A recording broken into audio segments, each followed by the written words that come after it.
Hi, everyone. It's Steven Schleicher from Majorspoilers.com, and I want to thank you for checking out this week's episode of Critical Hit. And I want to take a moment and I want to thank all of our patrons, because quite honestly, we wouldn't be able to do this show week after week, month after month, year after year, to the point where we have become one of the longest running, continuous real play podcasts out there. And we're so thankful to all of our patrons for making that happen. But we are at a point at Major Spoilers and Critical Hit where that may not be feasible anymore, because we need more of you, our fine listeners from all over the world, whether you're in Germany or Scandinavia or Australia or, yes, even Japan and China. We need more of you to join our growing group of awesome spoilerites at patreon.com/majorspoilers. And I know you're thinking, oh, I'll let the other person who's listening to the show take care of it. No, if everybody had that approach, then we wouldn't have any new patrons. And we need more of you to step up. I'm asking you to step up and join our group for just $5 a month, $5 a month at the silver level membership at patreon.com/majorspoilers. Gets you access to a bunch of stuff.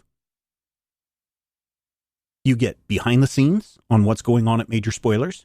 You get this show a week early and commercial free. So if you don't like our commercials, well, then get on the Patreon at the silver level membership. Plus, you get access to secret channels on the Major Spoilers Discord server where you can go and talk about Critical Hit and other things. You can sign up at that silver level membership. $5 a month, just $5 a month. If we had 100, 200, 300, 1,000 of you, which there's more than 1,000 listeners to this show, if we had 1,000 of you sign up the silver level membership, we would be able to do so much more for you at Major Spoilers and the Major Spoilers Podcast Network and here at Critical Hit. But you want a little bit more? Okay, at the gold level, $10 a month, you get access to the Critical Hit character sheets. I'm rolling out the new character sheets right now on the Patreon page, patreon.com/majorspoilers right now. You can see what changes have been made to Doc and to Dutch, and in the coming weeks, Blisco and Valentino as well. You get access to our VIP live chat, where once a month I sit down with you and answer your questions about what's going on at Major Spoilers. And most importantly, you get access to the GM Roundtable. Now, what is the GM Roundtable? Some of you don't listen past the end. I talk about it every week, but the GM Roundtable in the past has been where we sit down and we tell you advice. We share advice with you on how to be a better game master at the table for you and your players. Currently, the GM Roundtable Octoon Cthulhu Edition is where I sit down with Dr. Bradley Will. You've heard him GM many games here on Critical Hit. And we talk about my plans for upcoming sessions. Like, I know where the team is going next. And so I'll sit down with Brad and I'll say, well, here's my plan and here's my thoughts and here's some things that I'm going to throw at the players. And Brad will share his, very knowledgeable reactions to this. Sometimes it gets a little heated. And so you really get an inside look at what's going on behind the scenes on this campaign. And you can take these lessons that I am learning as a newish GM, and you take the knowledge that Brad is sharing, and you can apply it to your own games. So just at the $10 a month, that weekly or bi-weekly, depending on when we have new episodes out, but generally weekly, they come out before new episodes of Critical Hit, you can get an inside look at what's going on in upcoming sessions. And of course, if you want your name as part of a Critical Hit game, that happens when you become an associate producer at patreon.com/majorspoilers. So we had a whole episode entitled The Great NATO. The Great NATO is one of our great patrons. He's been with us almost since the beginning. And we love the Great NATO so much that we made a character in the game based on him. So now is the time. Now is the perfect time for you to head to patreon.com/majorspoilers. Sign up just for $5 a month. $5 a month. In fact, we've got a deal. If you sign up for a whole year in advance, you get 2 months free. You pay for 10 months and you get 2 months free. That's quite a deal. So $5 a month keeps this show going, brings you more entertainment, and get you access to a bunch of other stuff. So if you can, take a moment, go to patreon.com/major spoilers and sign up for that silver level membership, just $5 a month.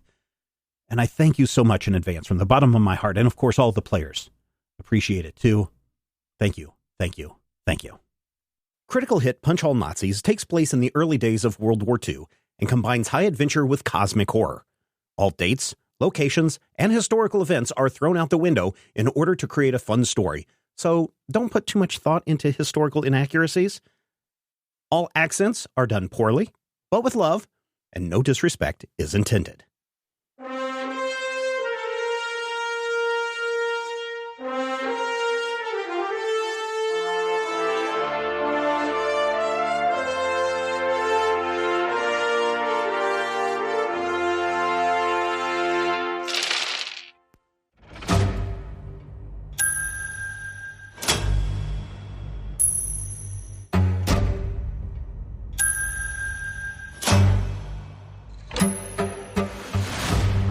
From the unredacted archives of Section M, The Diary of Brigadier Justin Fennessy, December 14th, 1939.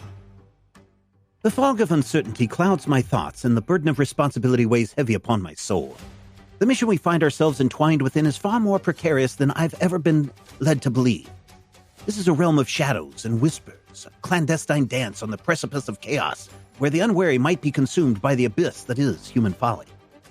The Americans, in their absolute brashness and seemingly incautious approach, have drawn my ire. I find myself engulfed in a tempest of distrust. Private Arbogast and his retinue navigate this labyrinth of shadows as a bull through a china shop, a presence both disruptive and uncoordinated. The mission of such crucial importance to the Empire, and indeed humanity itself, stands threatened by their uncalibrated fervor. My reluctance to unveil the full tapestry of our clandestine endeavors to the Americans arises not from a place of vanity or undue rivalry, but a grave concern for the mission's sanctity. I fear, deep within the recesses of my mind, that the unrestrained zeal of the American agents may grant an inadvertent advantage to the malevolent shadows lurking within our midst. Information, the elixir of power in our secret war, might become the very poison that corrodes the integrity of our endeavors. The murmurs of unrest within my thoughts, though, grow louder each day, hinting at a concealed saboteur, potentially from the Black Sun, amidst our ranks in Section M. Every interaction, every whispered word is now shrouded in shadows of mistrust and potential betrayal, and the air seems laden with the undercurrent of hidden deceit. The unseen adversary blends seamlessly among us, his presence a concealed dance of malevolent intentions within our sanctuary, making every shared word a dangerous dance between revelation and deeper deceit. It's crucial that this hidden infiltrator be identified swiftly. Each moment he remains concealed within our ranks, the symphony of betrayal amplifies, risking the sanctity and the unity of our mission. The daunting responsibility to unmask this unseen foe and silence his whispers of betrayal to restore the harmony and the sanctity of Section M bears heavily on my soul. A mission fraught with unseen perils, but one I must undertake to safeguard our sacred cause. General Eisenhower is a man of honor, I have no doubt. Yet the cascade of knowledge may trickle down to untested hands, agents of unwarranted impetuosity. The depths of our knowledge, the labyrinthine intricacies of our mission, are carefully calibrated secrets, keys to locks which guard the very fabric of our reality. The pursuit of the Eidolon emissary within the obscure precincts of Amun Rahim almost cost us the team, and they inadvertently brought a Nazi agent into their fold. Lizelle Bohm is one not to be trifled with, and the fact that she is involved, along with the Days of the Week agents, means Exarch Weisler believes he can reshape the world by bringing Yog-Sothoth into it. Madness. Madness. My sole respite, my solitary solace in this secret war, is the unwavering trust in my loyal men and women of Section M. Each step taken in the shadows is a step closer to illumination, each whisper caught in the silent winds a symphony of revelations. I am torn between allegiance and duty, between the unseen bonds of shared purpose and the sacred mantle of protection bestowed upon my weary shoulders. It is a solitary road that I walk, but walk it I must, with unwavering resolve and a steadfast dedication to the sanctity of our sacred duty. It is my fervent hope that the noble General Eisenhower understands this veiled silence, these shadowed words. We navigate a labyrinth of profound secrecy and visible threads, a world where the echoed whispers may well be the heralds of our collective doom. I hope, too, that these boys, these American boys, will someday know how much the fate of the world rests upon their shoulders, and my actions are meant to keep them on task and not to drive them into the pits of despair that this burden has done to me on one too many occasions. I pray that they are successful in their mission in Murano. We've not heard from them in many days. Brigadier Justin Hennessy. So there's a lot going on in that letter. It's dated December 14th, 1939. The last time that the brigadier heard from you was on December 10th, the night before you were to break into the museum and try to get the orb. Good thing was, you were successful in getting the orb. Hooray! Hooray. The bad thing is, a couple of you took a lot of damage, and you need to get out of Italy quickly without attracting too much attention. And right now, there are no direct flights from Italy to France. Sure. You are able to make it out of Italy by taking a plane to Switzerland, a neutral territory. But as we start this session, you have zero momentum. And let's see if we can change this. First of all, you all have some really cool weapons. I think Blisco has a foe seeker, a very sought-after weapon. And I bet, Blisco, you would like to keep that. Yes, please. All right. Here's what happens. You guys roll up to the airport, and they're checking everybody. You have patched up Valentino and Doc as much as you can, but you're going to somehow have to persuade the airline that these weapons that you're bringing are a part of a hunting trip that you are taking in Switzerland. So if someone would like to roll a will plus persuasion, only need a D1. This will allow you to get your weapons out of Italy. I got 11. So we talk about persuasion, taking Will all plus the persuasion. weapons. Okay. All of the weapons, except for the hand grenades. The hand grenades, if you still have a hand grenade, you need to delete those off of your character sheets. Boo. Yeah. Yeah, because I was going to say maybe we could come up with a different story for the foe seeker if that's the only one we were worried about. But oh no, it's all your weapons. Nobody is going to recognize the foe seeker for what it is, though. Yeah, we could come up with some other thing that it is other than a weapon. But no, yeah, I guess Is it up to you, Brian? I can try. Okay. Put us forth as well-to-do zealous Americans with crazy weaponry for wildlife, hunting those Swiss wolves that plague the countryside. Yes. All right, a will plus persuasion D1. All right. Yep. All right. Here goes. Hey, two successes. You get a momentum out of that. So yeah, the airline is just like, yeah, fine, whatever. People are coming and going with weapons, their favorite weapons, to go hunting or whatever all the time, and they get you aboard the plane. But as much as you would be able to patch up Valentino and Doc, as much as you can do that, they really need to convalesce. And so upon landing in Switzerland, you need to convince the hospital that a hunting accident caused the damage to Doc and Valentino. So, Valentino, you can't roll on this one, but somebody else needs to roll a will plus persuasion to get these two checked into the hospital. I have a question about will, Stephen. What about it? So when we did the last thing, the will plus persuasion? Yeah, I have an additional, like a +1 in will. Is that something that can be used like the bonus for insight? I don't think you have a bonus in will. I show your will is at 9. It should be where the first plus comes in.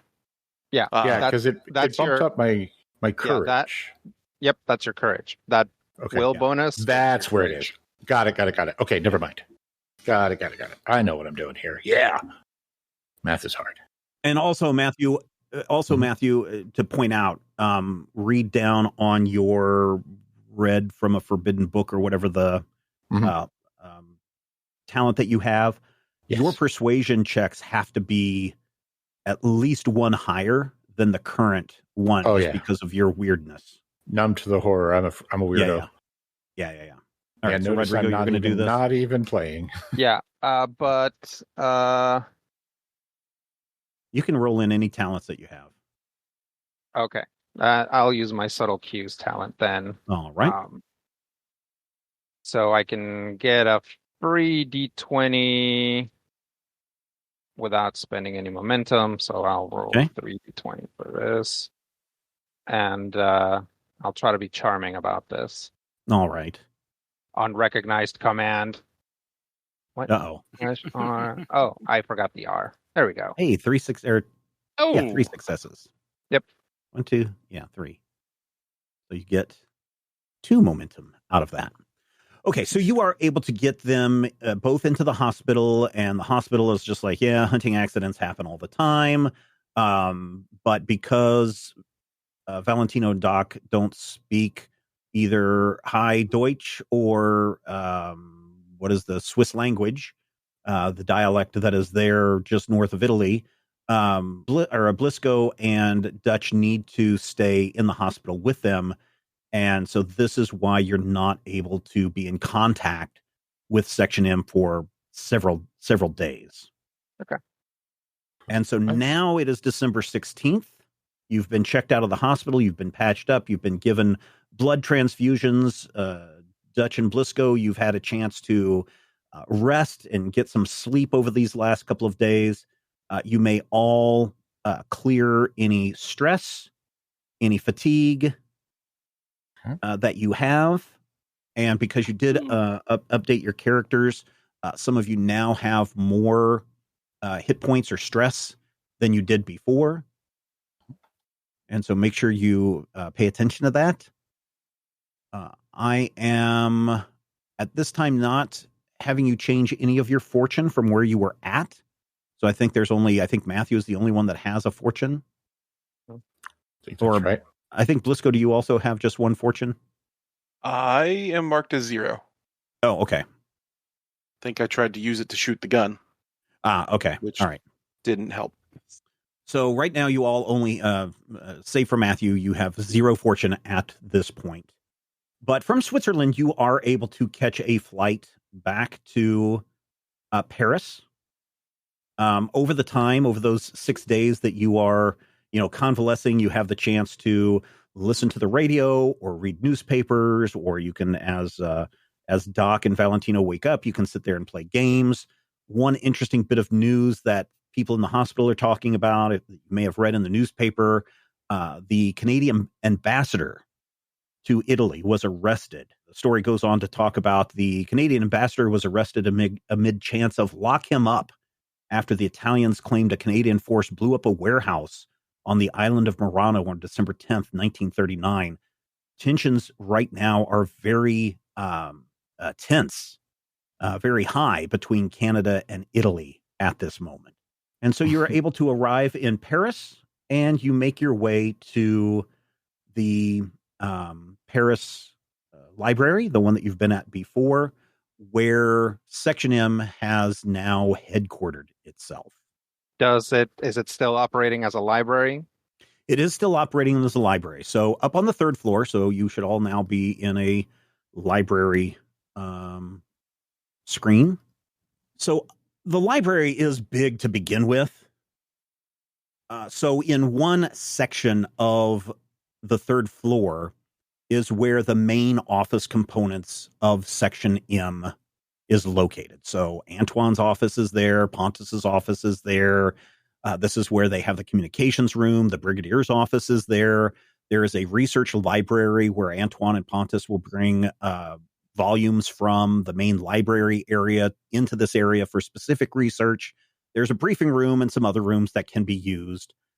On the basement level where you all were at before, there are also a section that has been cleared away for Section M to do what they need to do, including a small medical area. There's a games room, a mess hall, a kitchen, and a technical lab that people have access to in this area. But yes, it is still a working library. You are only occupying a small part of the library. We will try to get someone to take us to the Brigadier. Yeah, sure. You walk right up to the third floor where Antoine's office is. Oh, hello. Oh, it's so good to see you. We've been so worried about you. We haven't heard from you from days. Is everyone okay? Valentino, are you okay? Yeah, I'm good. Oh, I'm so glad. And Pontus will be happy to hear that you're okay as well. It's just been a crazy time these last couple of days. Yeah, it sure has. Have you heard about the Canadians? Yeah, running into some trouble there in Italy. It's crazy. I think, honestly, in the fight against fascism, I think that's good. They're poking the bear. Canada has 2 armies, one in English and one in French. Yes, very well. Yes, let me take you to the Brigadier. And so he takes you from his office through a communications room. And in the communications room, this is where, messages are being sent and received. There is a machine that can be used as an early version of a teletype where information can come in. But there's also kind of like a typewriter device where information can also be broadcast back out. There's a big radio here. And there is a young woman, a blonde woman, who is sitting there with headphones on, and she's kind of frantically searching through papers, trying to, look for something, while she is trying to monitor the radio signals. And Antoine leads you right from the communications room into the Brigadier's office. Oh, boys, it is so good to see you. Welcome back. How was the mission in Murano? It was a success. We got very good, very good. Yes, may I see it? Sure. This is magnificent. How does it work? Well, you look through it, and he concentrate through it to his face. Yeah, and it shows you. It shows you things. Oh, look! There's a line going out of my office and down the hallway. Interesting, very fascinating. And as he turns, he goes, "Oh, the line is moving." And as he kind of spins around, he's like, "Oh, yes, the line continues to point in the same direction. Interesting, very, very interesting. Yes. Are you planning on leaving this here, or is this something that you need for your next mission?" Well, we're not even sure exactly what it points to, other than likely exits, which would be useful. But also, it's a grapefruit-sized orb. Like, it's also a grapefruit-sized, volleyball-sized, like a volleyball-sized bit of glass. So carrying it, we've had to be very careful with it. It is. We don't know if it's heavy. Yeah, it's heavy, and we don't know if it's as frail as normal glass. But I personally don't think that we should take this thing out. And besides, we've had some success with the means. So this means that we have one artifact at Section M and one artifact with us. The Nazis can't attack one place and get both. Yes, true. Let's put you this gents agree with that? Yeah, I do. Yes. Okay. Yes, let's put this in the research library. Only myself and Antoine and Pontus have access to this room, and he leads you to a side door that then leads into a small library. The walls are lined with books. There's a couple of tables there. There are some tomes that are opened up to various pages. Some of these look very old, and he just goes over to the shelf and kind of pulls off a few books and sets the orb right on the shelf. I think that should be fine. Okay. And then there's another door that leads you out into the briefing room, and he walks you out through the briefing room. Sitting in one of the chairs is an older gentleman with glasses. He is flipping through the latest edition of the Paris Gazette, and you can hear him cluck his tongue. Poor Canada, and Mussolini. That he's just kind of muttering under his breath. Stephen. And the man looks up from behind his paper. Yes, sir. I'd like to have you meet a couple of our international agents. And he stands up, and this man he's got to be in his 40s or 50s at least. He's an older man. His hair is slicked back. Like I said, he's wearing glasses. Now, boys, this is one of our agents, Stephen Howland, and he is working on various things for us here in Paris, looking into the fog, looking into the creatures underground, and kind of taking care of things here. Oh, well, it's nice to meet you, boys. And he shakes all of your hands. Likewise. Yes. Yes, this is our briefing room, and there's easily an exit back out to the hallway from that. We have been doing a lot of things over the last couple of weeks since you left Paris before. Fortunately, the museum curator was very nice and gave us the space both here and down in the sublevel, where we have set up kind of a little bivouac for Colonel Harris and his group. Okay. If you are hungry, there's also a kitchen down there. Sounds great. Yeah. Mm-hmm. Absolutely. Very good. Very good. Well, why don't you get to know the place, and then we can meet, in a little while. All right. Yes, I'm just going to go back and finish reading this paper. Yes, Paris Gazette, yes. It's not as good as the British paper, but, and he just kind of sits back down and continues to read his paper. Okay. You guys want to head downstairs? To the mess hall. Okay. So you what do have you guys to go think do we want to take bets? Are they going to give us British coffee or French coffee? I hope French. I think we're going to taste and see. British, yeah. You do have to go through the main part of the library, so there are patrons here. It's not like that upper area is completely locked off. Although the doors, you did notice on the doors to this area, new locks have been installed. So it's very unlikely that, just an average person is going to accidentally walk into this, because the third floor is all offices areas anyway. So there's no reason to be up in that portion of the library from the average customer or patron point of view. If you go all the way back down into the basement, again, this is not an area that the general public is going to have access to. You do have to walk through the stacks and stacks of books that are stored there until you reach an area. Again, door locks have been changed, and you enter another kind of a clearing area, and it is a games room, and there is a snooker table there where you see a couple of soldiers playing snooker, and the two of them look up as you enter the room. These are two of Badger's commandos that go out on missions with him. They kind of nod at you and then kind of give you a head nod over to the southeast corner of the area, where there is a mess hall where you can sit and eat. And right next to that is a makeshift kitchen. There is a woman in the kitchen. Her name is Janine Haddish. Oh, hello. Oh, boys, I've heard that you might be coming. A little coffee for you. Yeah, please. Oh, good. This is not the typical coffee that we serve. We have to resort to using the local brand of coffee, so it's French press, if that's okay. Oh, yeah. Oh, that's too bad. Okay. Yeah. So she loads you up with coffee and a couple of buttered scones. I hold out my hand to Valentino. Yeah, fair enough. Pocket whatever monies he gives me. Yeah, the cost of those tickets in the hospital stay pretty much has wiped out all of your remaining monies.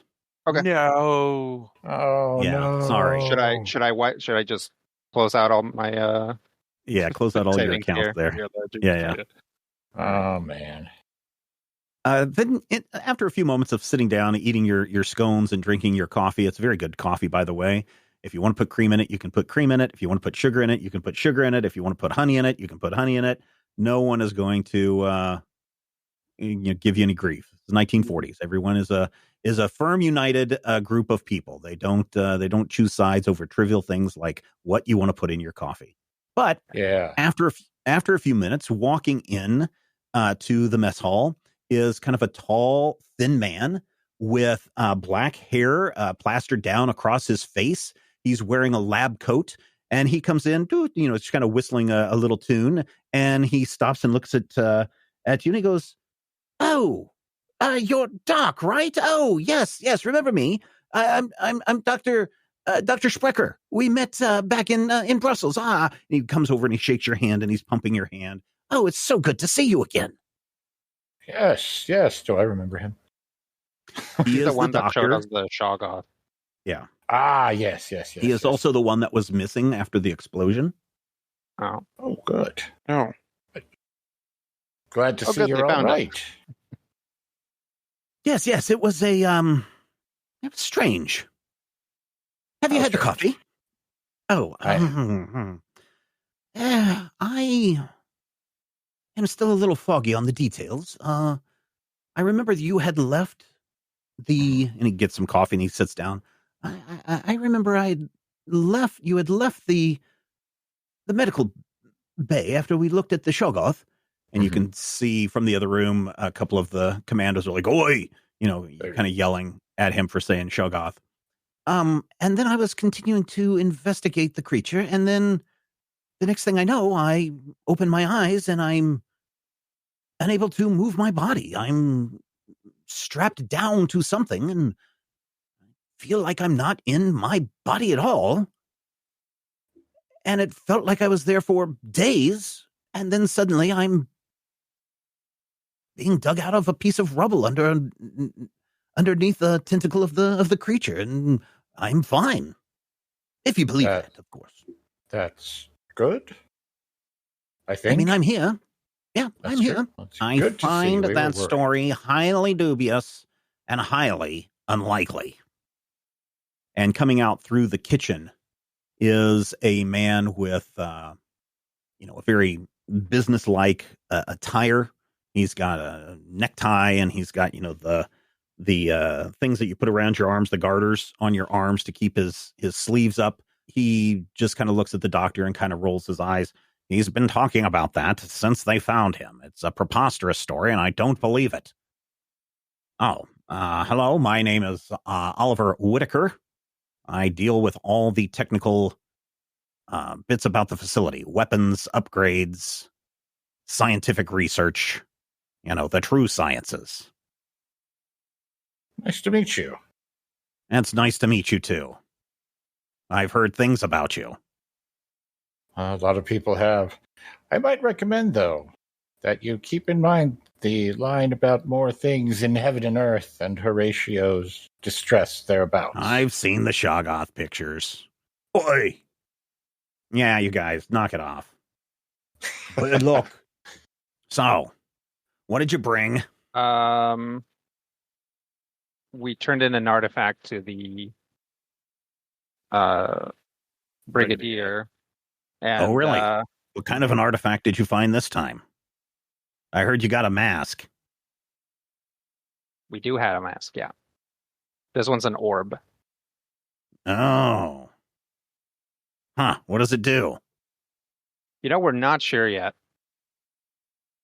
Been told it reveals secrets. You could bring it into the lab at any time. I'd be happy to look at it. Okay. Well, the Brigadier has it now, so you'd have to run it by him. Oh. It's up in his office, is it? I don't know where he put it. Okay. What's in the bag? And he references your gunny sack full of guns. Yeah. Oh, guns. Oh, yeah? Can I see them? Sure. I'll open it up, take out my hair product that I put in the inside pocket. I use that same brand myself. Yeah, it's pretty good. Yep. And then what else do we have in there? Like He instantly sees the Foe Seeker. Oh my gosh. I haven't seen one of these things in a while. And he just reaches in and pulls out the Foe Seeker. This is quite the specimen. Where did you get this? We got this from the Italian resistance. Oh my goodness. And he just turns and starts walking back through the kitchen. Blisco is in front of him. Okay, so you follow him into the technical lab. This is like your craziest mad scientist laboratory in here. And he sits down on his workbench And he puts on a big pair of glasses and starts examining it. Yes, we were Oh, in the very mess good. hall for the conversation, correct? Yep. Yeah, no, he barely makes it into the kitchen before Bliss goes. Oh no, he swerves Unless around he's- you and makes it into the technical lab. Yeah. Mm. Yes. This is a very great specimen. I haven't seen one of these in quite some time. Yeah, it's very And good it's condition. mine to study. Yeah. Have you figured out the power source? And he flips open a little panel on the side. See, right here, the Blauer crystal. I've been working on it. Didn't know it was called a Blauer crystal. Knew it was a crystal. Yeah. You should probably go find Colonel Harris. He liberated a whole cache of Blauer crystals. It's a great energy source. Indeed. I will have to talk to him before I leave with my rifle. Yes, of course. Have you seen? Oh, look at this modification. And he points to a little switch. This seems to be, and he kind of wiggles it a little bit. Yes, very, very interesting. You understand this, right? Seeing as I haven't had the chance to do much other than shoot it just yet. Oh, you've shot it, huh? Yeah. Did anybody else follow Blisco into the technical lab, or just Absolutely just not. Blisco? But Okay. anybody else could have. No, that's fine. You see here, this is actually regulating the power. The early models, you could only get like 6 or 7 shots off before the power was drained completely, and you had to put a new Blauer crystal in. This one looks like you can easily get a dozen shots off before you have to get a new energy supply. Well, that's a helpful modification. These Germans, they really know what they're doing. Yeah, unfortunately. I'm a scientist. Politics doesn't bother me. I'm a farm boy. Politics aren't that my thing, but I know I'm over here because of them. Yes. Uh-huh. Anyway, I would sure like to take a look at this for a little longer, if that's okay. How about we work on this together? He kind of looks around his lab a little bit. Yeah, that should be fine. And he goes over and he pulls a large, like, schematic over something that's on another table. What do you want to know? I need to figure out how to maintain my weapon. Well, clean it. You know electronics? Yes, I do. All right. And then he's like, hold on just a minute. And he leaves the lab. He comes back a few minutes later. I got a couple of Blauer crystals out of the supply room. Let me show you how to swap this out. And like lightning, he's just like, pull this out, you put this in, you close this up, and you're good to go.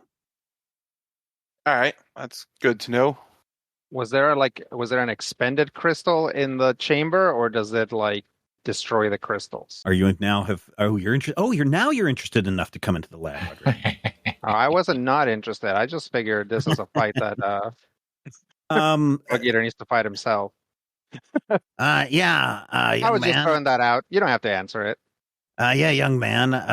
Every time you take a shot, the Blauer crystal loses its energy, and then you have to replace it with a new one. This one looked like it had about 1 or 2 shots left in it. Where did you get this again? Italy. Murano specifically. I mean, in a weapon shop, or did you get it from the Italians? Resistance. Oh, the Resistance. In Murano, you say? Interesting. Oh, well, here's your gun back. I'm going to get back to my research. So thank you. Goodbye. Have that extra crystal? Get a requisition form from the Brigadier, and then I'll give it to you. All right. Thank you. I'm going to pocket the one that he was discarding, as well as the new one he put in my gun. Okay. Well, not pocketing the new one because it's in the gun, but you know what? Blisco, you should roll me a will plus resilience D2. Uh-oh.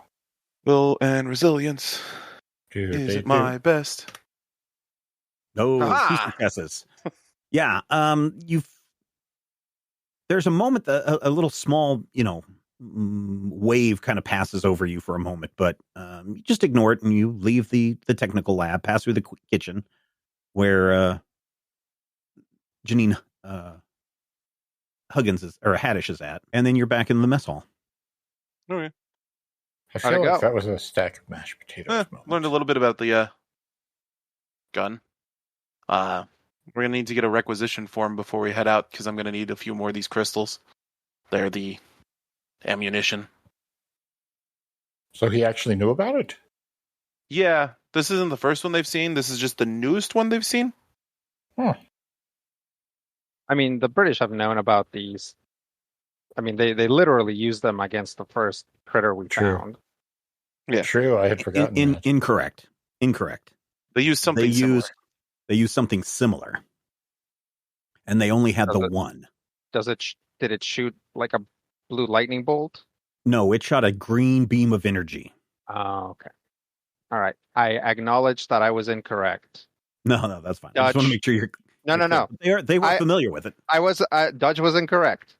He still said that because he doesn't like really get that there's a difference between like blue lightning bolt and green bolt. He's like, Different like, shades of magic. yeah, just like it's all energy the same weapons, thing. right?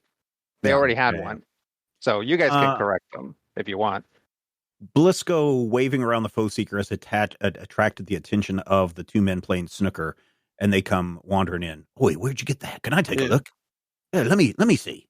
And they're kind of both clamoring to try to take it out of your hands.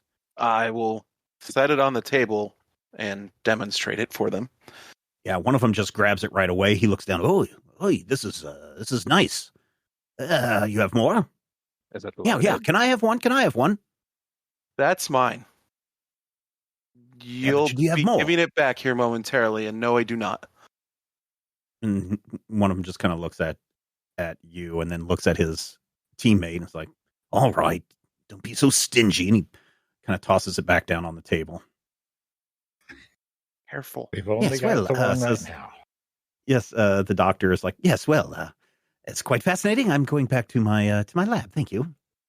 And good to see you again. I'm glad you're doing well and glad that you survived your trip to Murano. Glad that you survived our unpleasantness here, sir. Yes. He kind of scratches his head a little bit and wanders out towards the medical area. Can I ask a question? Sure. Is Whitaker American? Is Whitaker American? Like, I'm not like, Steven, I'm forcing you to do an accent. Like, I understand that you might not want to do an accent. That's why I'm asking. It doesn't sound like he's American. Okay. It's if you're trying to place my accent, maybe because it's really hard to place his accent.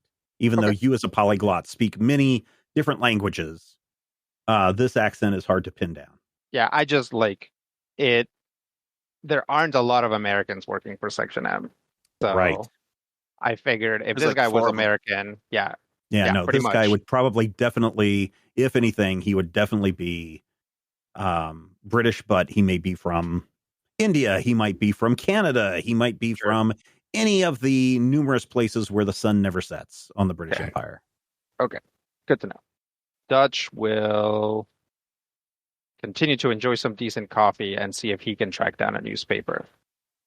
Yep, there is a newspaper there. It is also the Paris Gazette. It's not the most recent one because obviously Agent Steve Howland is reading that one upstairs in the briefing room. This one's about a day old. Yeah, we got to catch up anyway. Okay.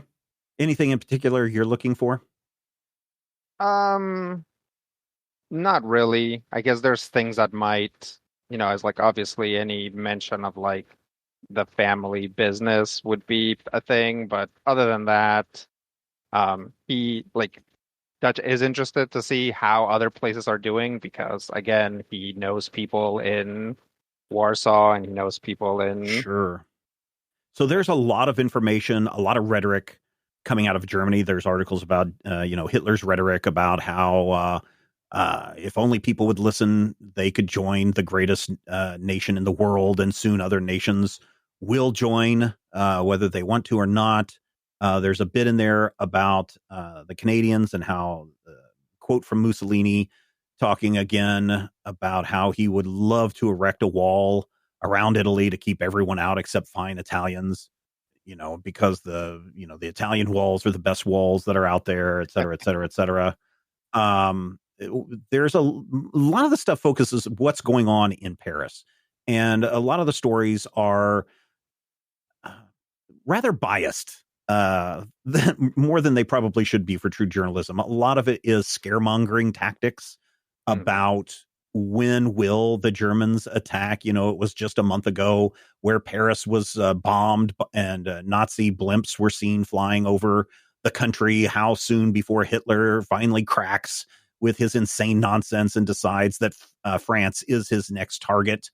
There is a small story in there reminding people about recently that Hitler and Mussolini had agreed that they weren't going to do any aggressions towards one another. There is a little bit out of Spain, but it's just kind of vagary kind of stuff. Nothing really big. There's a lot of stories in the newspaper about the holidays. We are less than 10 days away from Christmas. And of course, the New Year just around the corner from that.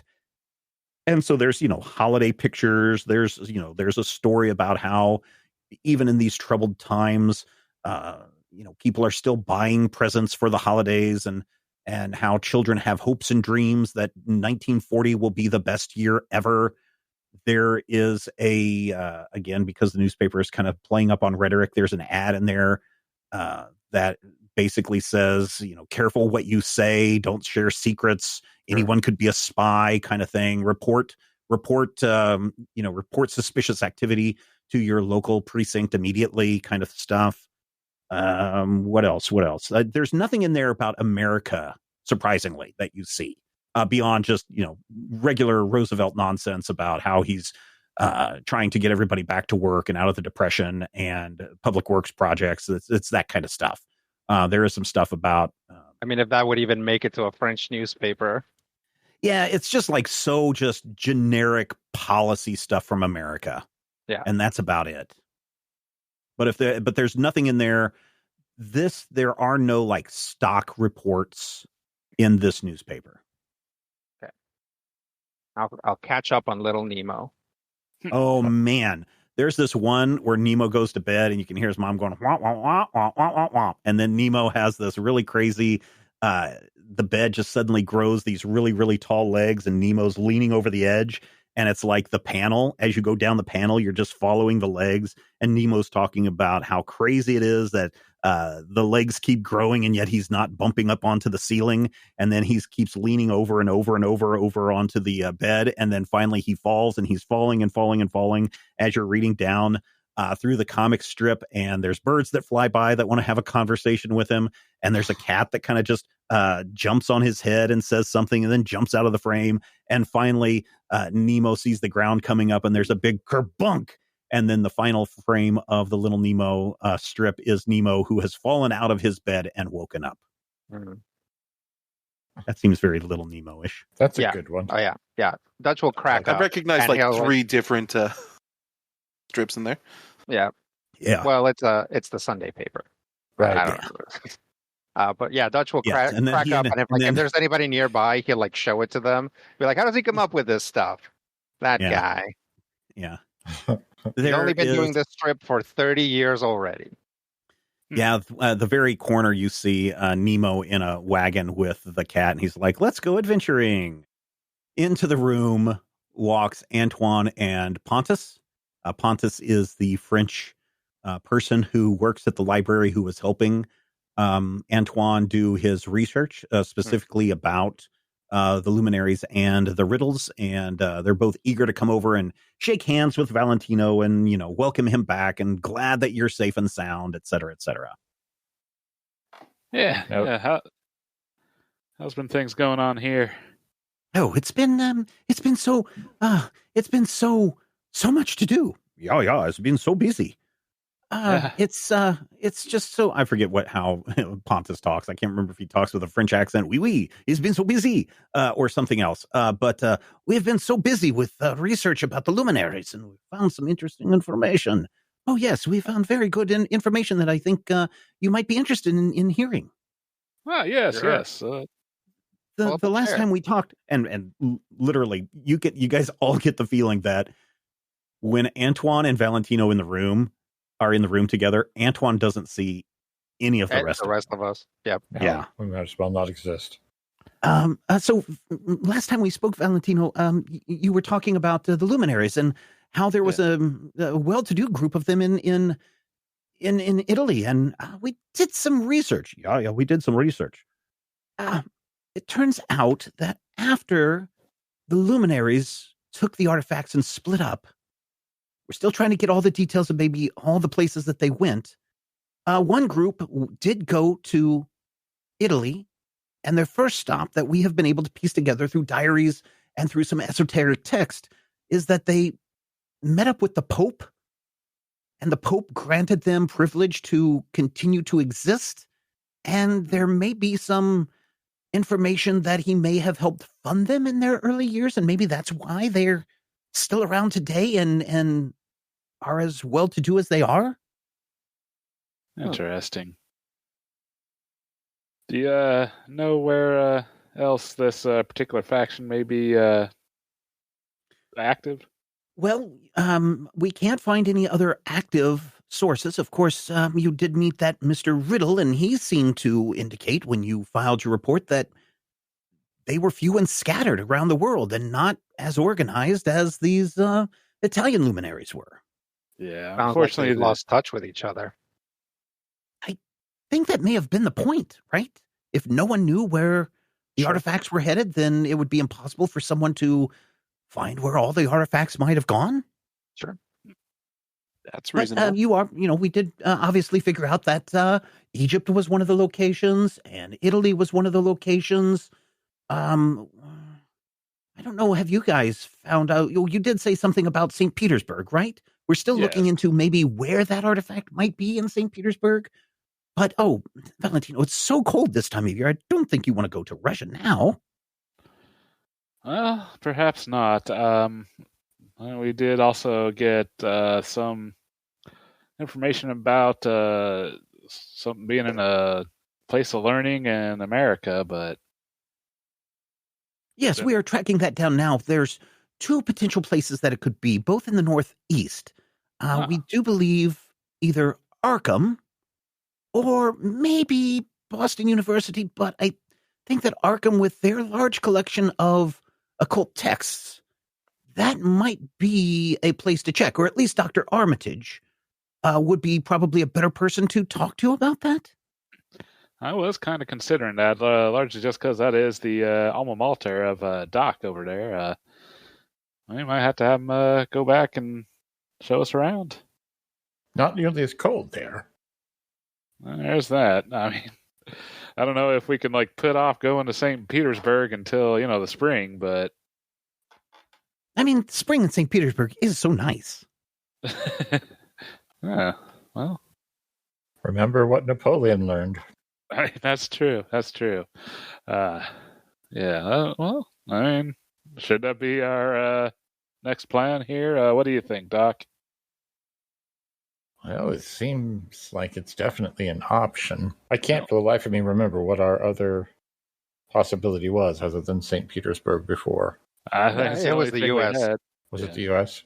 Yep. Oh, we didn't. All right. Then yes. The U.S. is such a grand, big place that it could be anywhere in the United States. Honestly, I feel like Arkham might be an easier get in some ways. Well, you say that for sure that it's there, but Armitage is kind of a foremost authority on all things weird, and he kind of puts his hands up and does the quote sign weird, right? Yeah, weird stuff. Yeah, I mean, at the very least, maybe we could get some more intel, Maybe a better idea of where to head. That might be, yes, it might be. Was there anything else that you were hoping to do while you were here in Paris, Valentino? Oh, I don't know. Were you talking about catching a show, Valentino? Yeah, I mean, it wouldn't be bad if we had the time. Unfortunately, the King in Yellow play kind of closed. It was a mysterious disaster, and several of the cast members were. He kind of looks around, murdered. Oh, dang.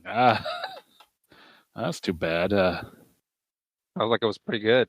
What I said it was to die for. I didn't mean literally. Someone did. I might mention to you, Brian, as just a way of email exchange reminders that we had that there was something that you wanted to do. Okay. Well, yeah, I'll kind of. Well, we did get some interesting help from General Eisenhower. Oh, you got to meet General Eisenhower. How is he? I've heard so many great things about him. I've, of course, never met him in real life. And he kind of stares at you right in the face as he's saying that. He's an interesting fellow. We kind of met him second time, although it wasn't quite in person the first. But he did seem to give us some assistance in the way of arcane matters that seemed to work out fairly well. Oh, that's wonderful. Yeah, That's wonderful. God, I was warned to never to do too many accents or too many voices in one thing.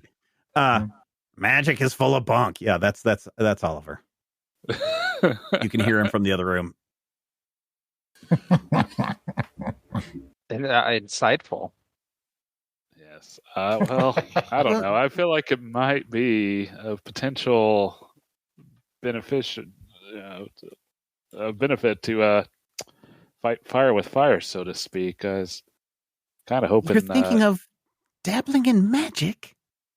Perhaps. I mean, it's definitely been a thorn in our side here a bit, and being able to, circumvent or poke through it every now and again may be helpful. You know that Antoine has studied some magic in his days. Pontus, I've told you not to talk about that. You never told me this. I don't tell too many people.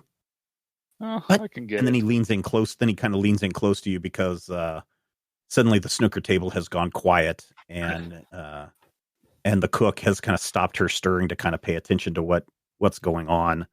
But he leans in close to you. You do know that there's a large occult section in this library, right? I can't say I was aware. That might be something I'll check out there. I could take you. We could go and look together. Yeah. If you could maybe show me some particularly interesting tomes. Yes. We could go now if you want. Yeah, absolutely. Things have gotten a little. Antoine, don't forget that you have to meet with the Brigadier again. Can you? Oh, yes. We've got time. If you're sure. I mean, do you want to keep the Brigadier waiting? I could. No, there I understand you also have to meet with him as well at some point, or at least they have to meet with him.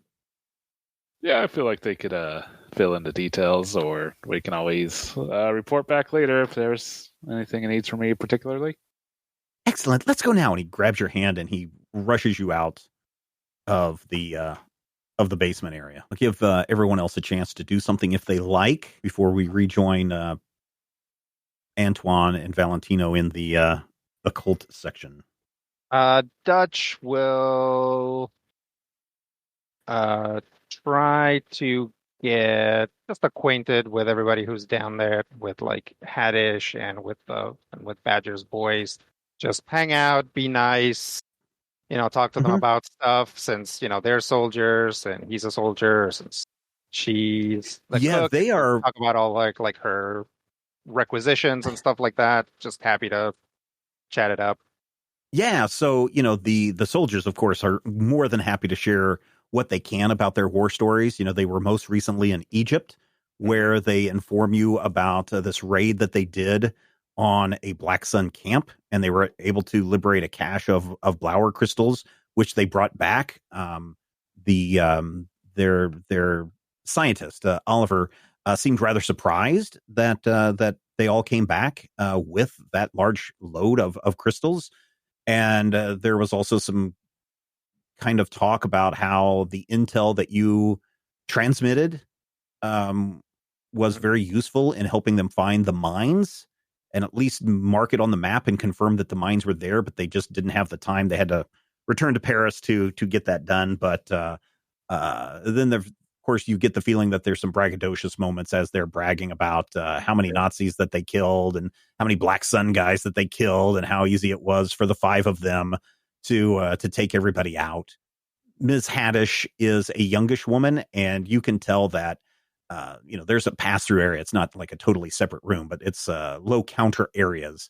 So you can see from the kitchen into the mess hall and into the games room. And you can see that she's kind of making eyes. She's young.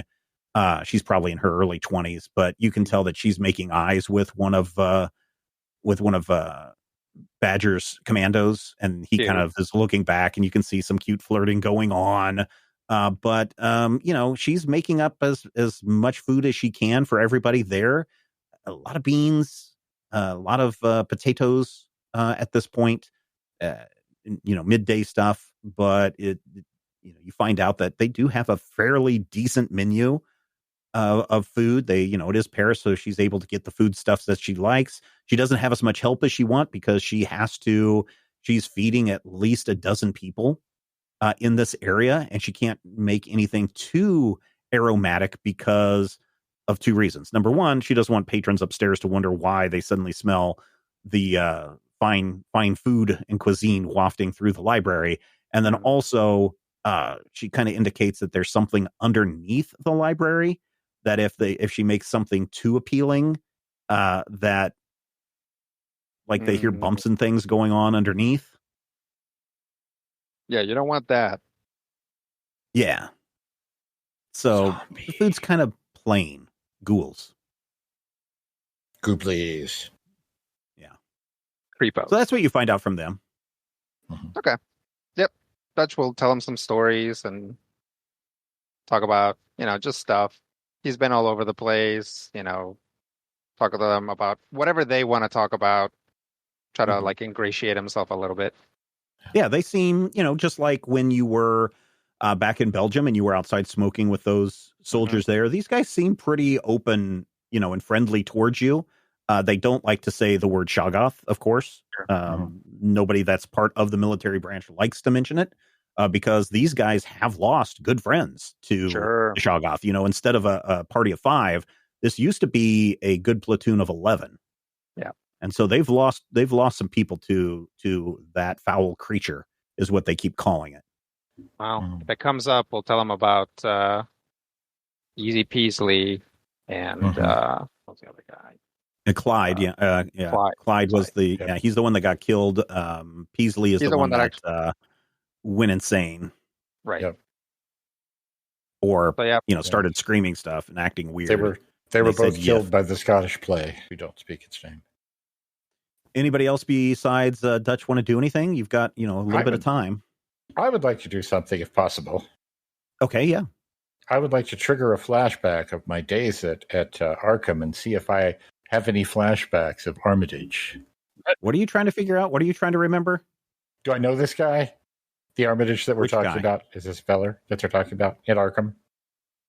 Didn't they say a Professor Armitage? Oh, yeah. Everybody knows Armitage. He's like their big.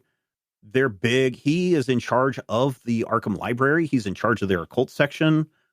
He's a big name. He is the big to do. The important question is, does he know me? He does know you. That's probably bad, actually. But what are you going to do? Bad to know. Yeah, but I know it. Let's go. And that's important. Let's go. Yeah. Anything for you? Yeah. I'm going to start active.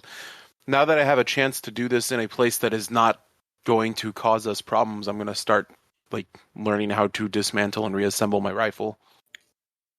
Your foe seeker? Yeah, you probably ought to be careful because, again, nobody really seems to know exactly how this thing is put together. The one that you did see that that Section M had was nothing like this.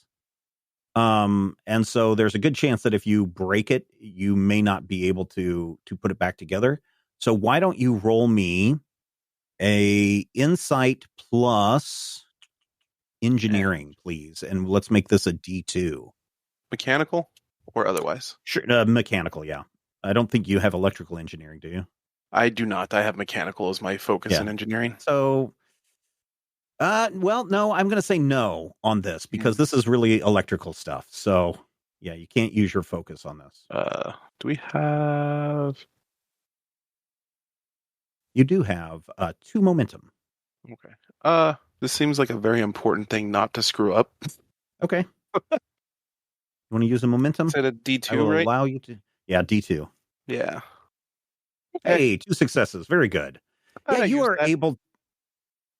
able to figure out how this weapon kind of works. You're not sure about all the electricals, but you understand that wires go to things from power to things that generate explodey parts. And you understand how this weapon is put together through all the screws and everything. The cool thing is there only appears to be a couple of moving parts. One of them is the trigger. The other one is the contact point where the Blower crystal meets a what looks like a tungsten rod of some kind on the inside. And that spark, very much like welding, indicates that that is what is causing it to shoot out. So the good thing is this is a fairly solid weapon. You could probably, with your... Are you at a 5 on engineering? I am not at a 5 on engineering yet. Okay, you are very close. You think that with enough time and enough, thinking about, and maybe even talking to Oliver, that you could probably figure out how to make this weapon a little bit smaller so it's not as bulky as it is. Like handheld smaller or just less heavy rifle? Yeah, less heavy and easier to conceal. All right. Almost like a sawed-off shotgun size. Yet you would still maintain its power. Right. Yeah, while doing this, Blisco's been taking copious notes and diagramming the thing and whatnot, and once realizing the breakthrough, we'll take it to Oliver if he's still in the lab. You walk into his lab and he's hunched over something, and as soon as he hears you enter, you see him very quickly take that large schematic and pull it over whatever he's doing, and he quickly turns around. Yes, what do you want? Figured some things out with the Foe Seeker. Oh? I'll put down most of my notes, basically just right on top of the schematic he just pulled over, basically making it clear that I don't care whatever it is he's doing in secret or trying to keep from me. And they start pointing out so this is the general basis of it. This is what we're working with. I should be able to disassemble and reassemble it relatively easily now, so as I can clean it and make sure, proper maintenance, weapon maintenance. But I think talking about redesigning the size of this weapon. Why would you do this to a perfect weapon like this? We're on a stealth mission most of the time. Oh. Well, this is not particularly stealthy. Yeah. I understand. And he's flipping through your notes. Saragote, yeah. Well, if you want to do it, it's up to you. This is a pretty powerful and valuable weapon. Go ahead. It's on your shoulders, not mine. All right. Meanwhile, in the stacks. So, what are you wanting to do, Valentino? What kind of magic? Because I gotta warn you, magic takes a terrible toll on one's soul. Yeah, I figure as such. But yeah, like I say, we keep kind of running into it. I think the main thing I would want is a way to peer through magic or obfuscating capabilities. Something that might help me see the truth of anything that magic is obscuring.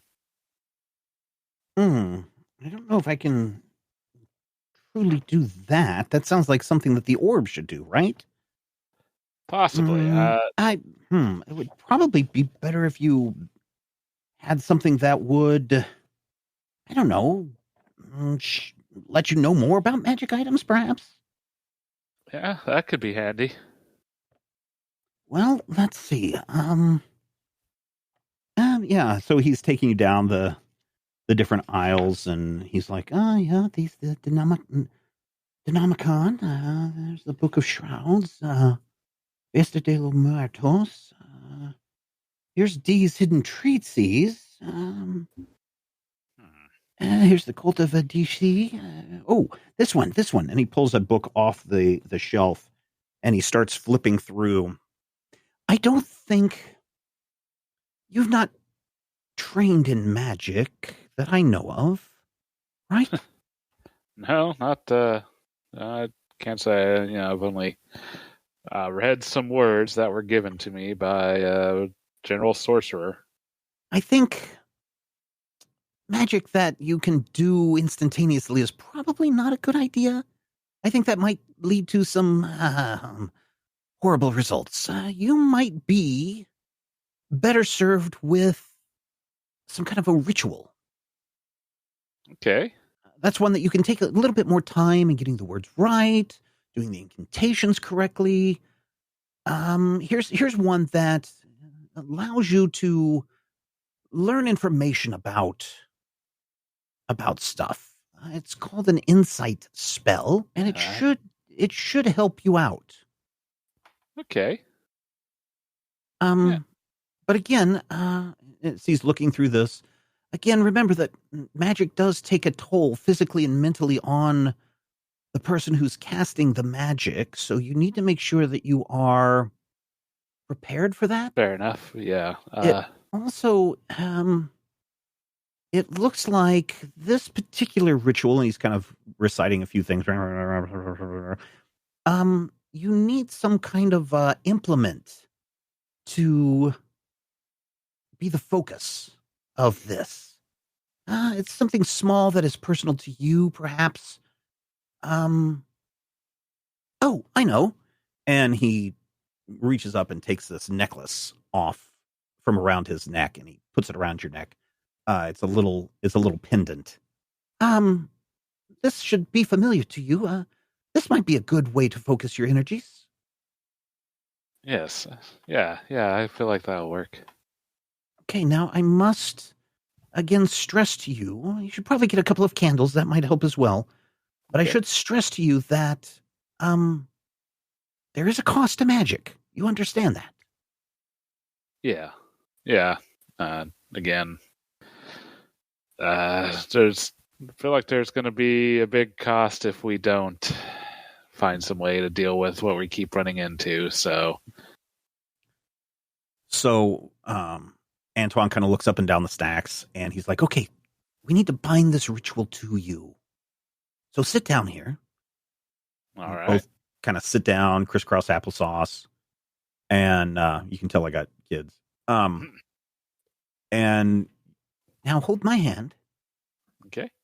And recite after me. And he starts muttering some stuff, and you can mutter it as well. Repeat it back. I need you to do an observation plus will D2. All righty. Like a momentum. Yeah. I think, what do we? You have one momentum left. Just one? Yeah, I'll take it. All right. Okay. And you can always give me threat. It gives Steven 2 threat. Well, hold on a second. Let's see if he does this. Okay, I will try it with just the one momentum here. Hey, 3 successes. You get a momentum back. And what I now need you to do is I need you to roll. So rituals in Achtung Cthulhu, the D20 edition, in order to have your magic be cast or work, it has stress as well, just like when you're attacking an enemy. And so you actually have to break its stress track in order to activate the spell. But because we're binding your spell right now, I'm not going to have you try to do both steps to achieve this. I'm just going to make you do the half stress value, which is 5. So your will right now allows you to roll 2 bonus dice. In addition to, because you are a dabbler in magic, you have a power of 1, which means you get to roll 1 die just from your power of dabbler.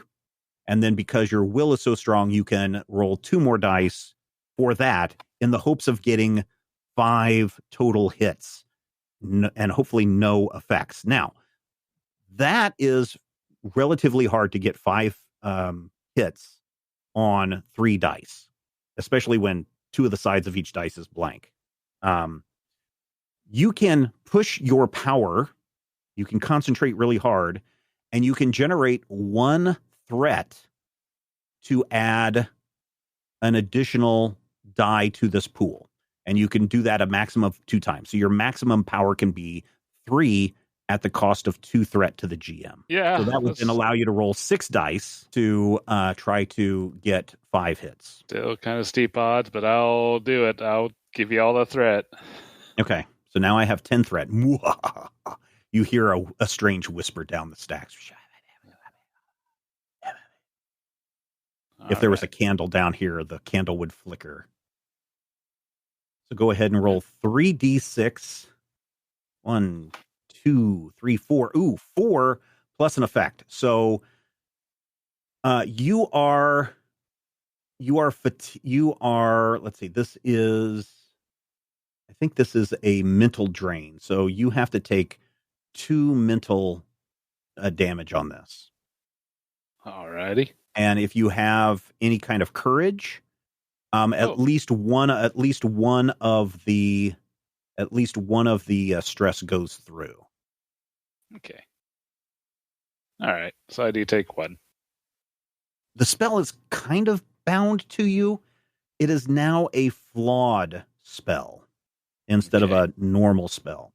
So a flawed spell means that the way this insight spell works for our listeners and for all the other players that are here, Brian already has this information. When you perform the spell correctly, the player may ask the GM several questions about a single person, entity, object, or place, which must be answered truthfully as per obtained information. The spellcaster may ask 1 question for each step in the ritual that is required, and there's 2 steps. So he'd be able to ask 2 questions. The problem is, because it's flawed, you may get flawed answers to the questions asked. They're still true, but there may be some falsehood about them. Or it may be somewhere in between. Can he fix the ritual? He can. He's going to have to perform the full ritual in the future to see. So this would be the 2-step process. He's going to have to take, he's going to have to break that full 10 stress track to do that. And he's more than likely going to take additional mental damage each time he does that. And that's, again, only on the effects does he take the drain effect. And Brian, hopefully all of that stuff that I sent you made sense. Yeah. Still. Okay. Yeah, we'll work through it as we go through. But after you kind of recite the stuff, you stumble a couple of times. You suddenly have this massive, headache just comes over you instantly, and it hurts a lot. Oh, are you okay? I noticed you didn't say the words quite correctly. Hopefully the ritual is bound to you correctly and to the necklace.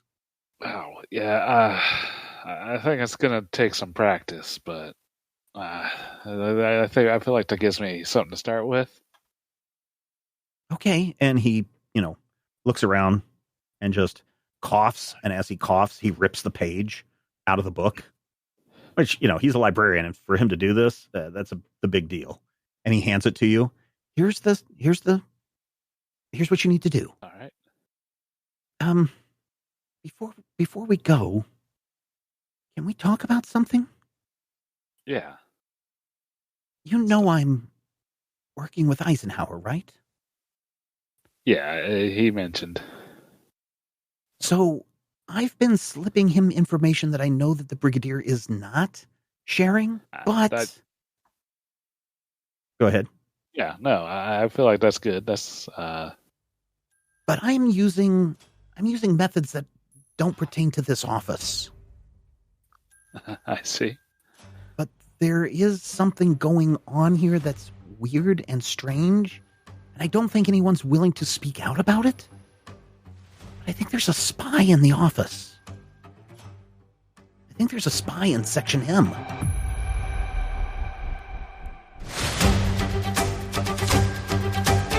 Critical Hit Punch All Nazis is a production of Major Spoilers Entertainment and was produced and edited by me, Stephen Schleicher. If you would like to get a behind-the-scenes making of this episode, be sure to check out the GM Roundtable Octoon Cthulhu Edition at our Patreon page, patreon.com/Major Spoilers. Each week I discuss my plans for the upcoming game session, and Dr. Brad Will is there to share his reactions and advice on how to be a better game master. I will warn you, though, there are spoilers galore in every installment of the GM Roundtable Octoon Cthulhu Edition.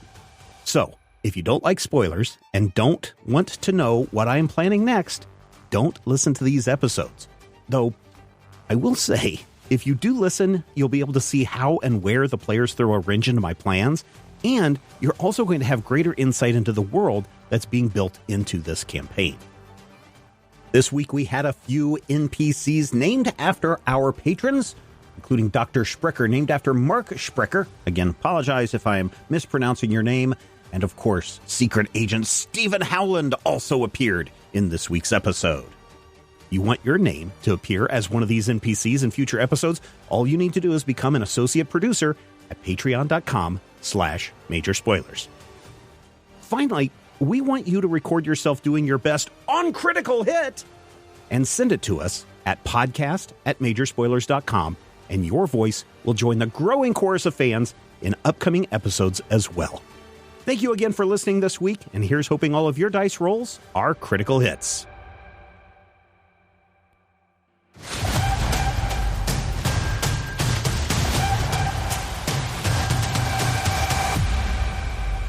This podcast is copyright 2023 by Major Spoilers Entertainment, LLC.